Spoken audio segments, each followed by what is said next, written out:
Hey, first graders. Okay, for math today, we are going to review three add-ins addition. So that's adding three numbers, okay? And remember, we've talked about lots of different clues we can use or different strategies we can use when we're adding. You can think about ways to make a 10. You can think about double stacks. You can think about counting on where you put the greater number in your head and count on 1, 2, or 3. Okay, so we have lots of different strategies. So looking at this first one, I see 2 plus 8, and that's where I'm going to start because I know that's a way to make a 10. So then I have 10 plus 8, bump out the 0, and I'm left with 18. Okay, so that's the strategy I'm choosing to use.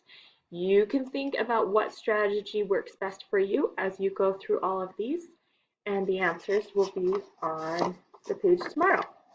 Okay, here we continue with adding three numbers. This time it's going up and down here.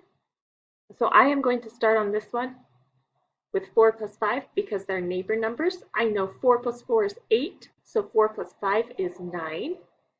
And then I can put 9 in my head, count on 3 more, 9, 10, 11, 12.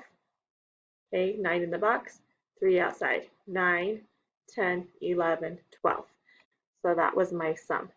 Okay, and then I can use different strategies on each of these. So give those a try and come back tomorrow and check your answers. And I hope that you remember all those different strategies.